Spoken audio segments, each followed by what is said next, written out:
Alright, we are back with another crazy taxi catcher ride, and I'm going to show you how to maximize your drifts in Crazy Taxi. Now, I'm going to go to my records real quick, and I'm going to show you. This is what I've done on 10 Crazy Minutes. I have emulated it on the PSP recently, and I have demolished my score, and I've gotten, I think it was 48,000, because I learned how to better drift. And I'm going to show you. That's what this video is. This isn't going for a record. That'll be probably the next video that I do. So got my Switch over here updating.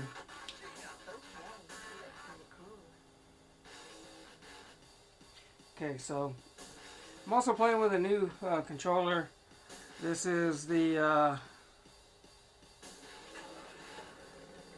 Retro Bit. So we're going to pick up this person here. And so here we go. This is what happens. So I hold the gas, which is the right trigger.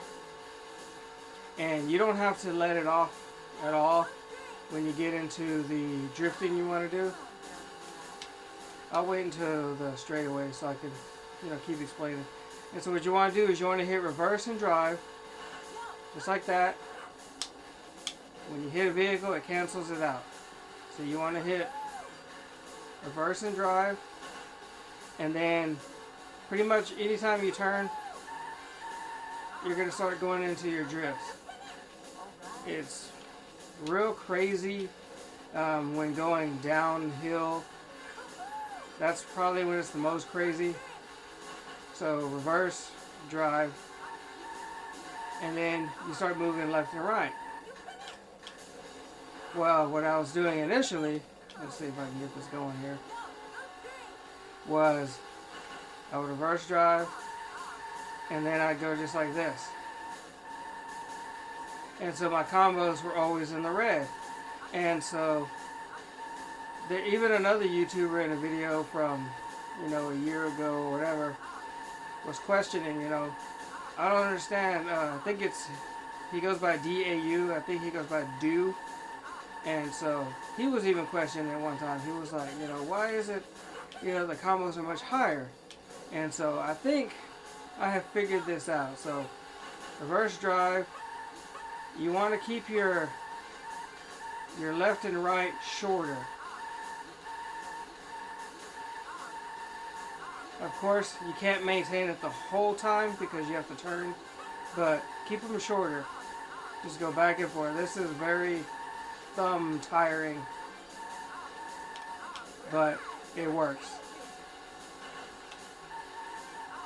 And just remember, sometimes your car gets jolted in the middle of nowhere,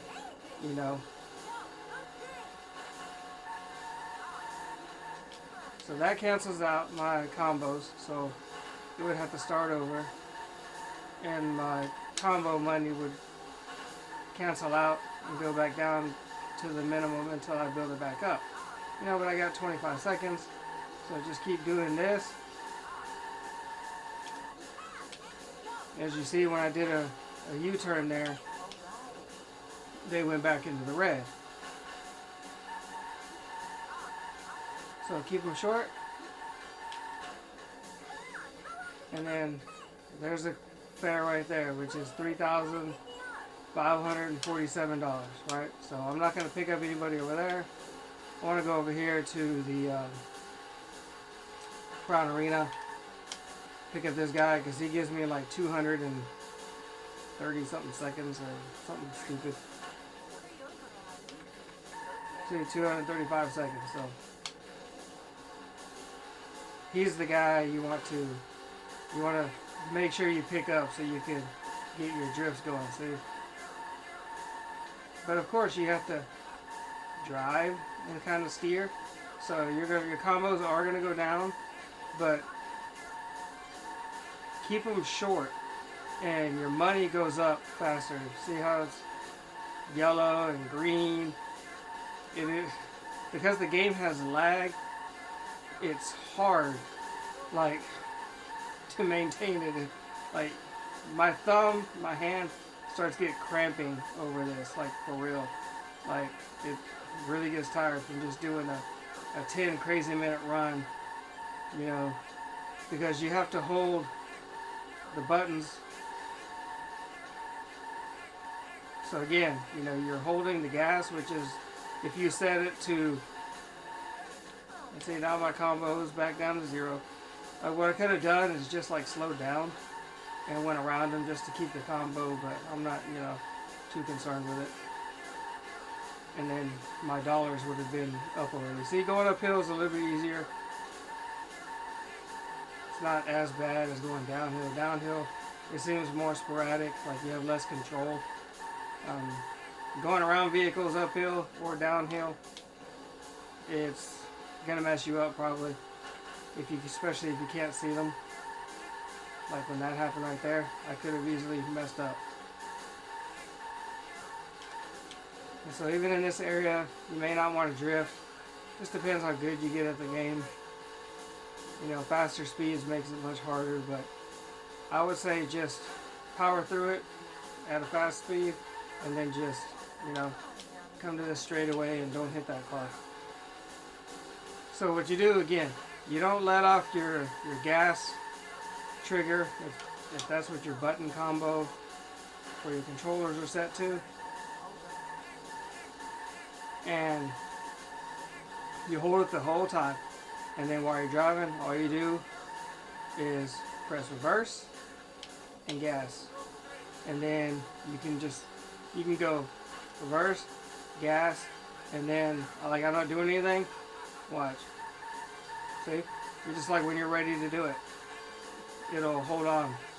You know, I don't know if there's like a time limit or something, but I have 65 seconds. So what you do with this customer is you just go out here till you got about 20-25 seconds, and then you turn around.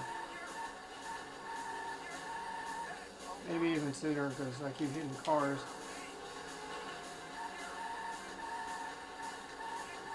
So again, keep your side-to-side motion, keep them short, and your money combos go up faster.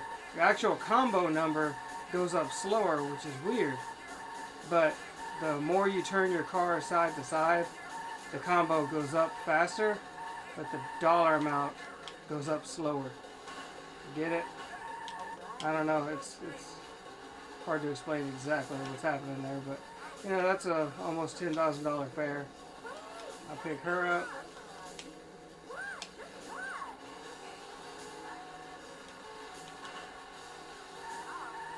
I think with that one 234 second customer, whatever he was, I believe I've gotten that one to like a $15,000 fare before.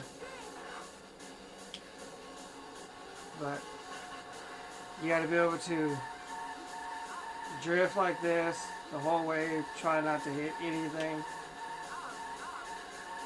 Because when your drifts are shorter, your side to side, your speed goes up faster. You're not moving as slow, so you get more money for it. See, as I'm turning and slowing down. But man, does this hurt? Like, whew, it is tiring.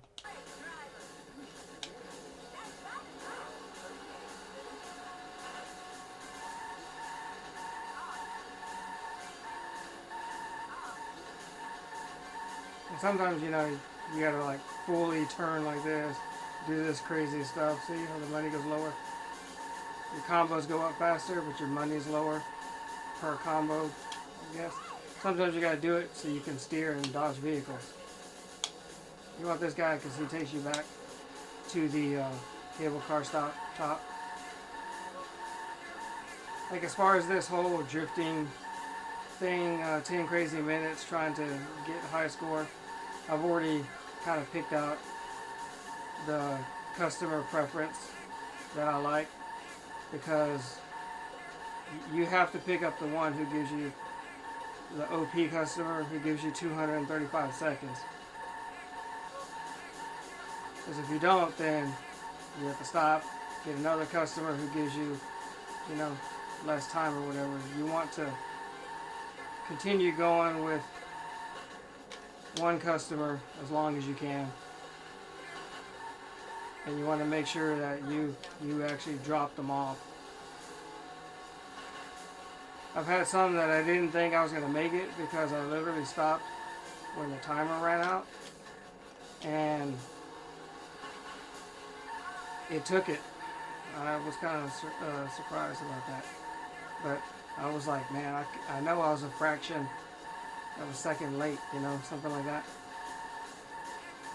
So I'm turning. They're red because I'm going slow. But you have to, once you go in a straight line, keep them shorter, and they go up. And you can hear my engine.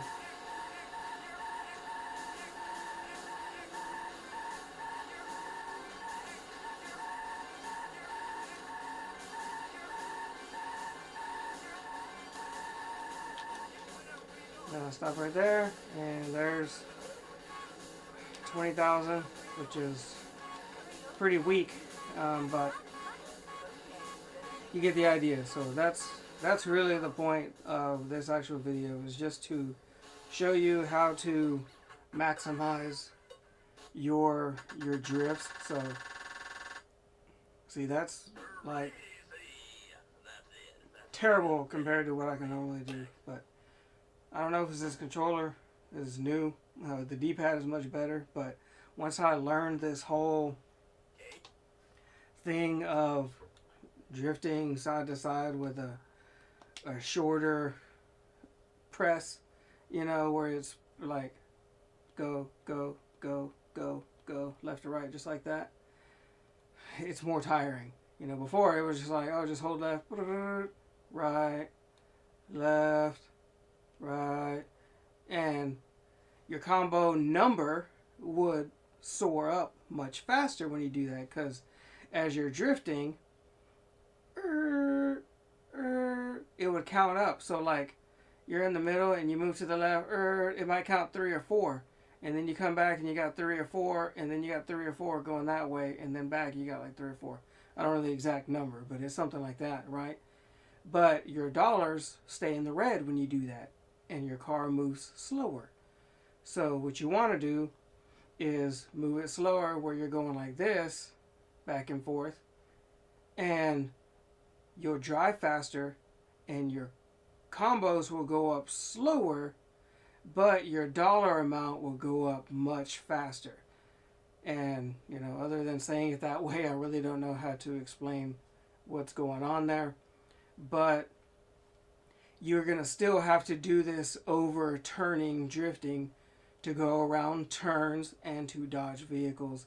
And then when you straighten out, you can go back to the shorter side-to-side tail whip drift, as I'm calling it. So anyway, that's all you got to do to really get your score up. And I don't think I'm going to be playing like the long plays for this game, because when you just play a long play, like my record was around 45 or 48, I don't remember. And I completed getting all the customers in the game. But that's just going as fast as I can. No crazy drifting, with the exception of like turning corners. I wasn't doing no tail whip drift in straight lines or anything like that, because I wanted to make sure I had enough time to get all customers. Well, I did. And when I was done, I had several hundred seconds left, and I could have incorporated some of that in there. But to me, it just doesn't seem worth it. Like the time, I can make a 10 crazy minutes and get more money, or the same amount, than playing, you know, an hour and a half getting all the customers. You know, so anyways, thanks for watching. Hope you enjoyed the video. The GameBoy Camera is emulated on my laptop. I was using my other camera up there, but it's tied to my audio, and last time it crashed, so I don't want that to happen. And Game Boy is the original hardware on the GameCube, and this is the Retrobit Legacy controller. Let me switch cameras over here. Sorry for the sound, but it's the Retrobit Legacy controller. It's pretty nice compared to the old school, which has a more of the Hori style to it. This one has a terrible D-pad, by the way. It was doable. This one doesn't click as much, but the D-pad is better. But, you know, enough about all that. Anyway, thanks for watching. I'll see you in the next video.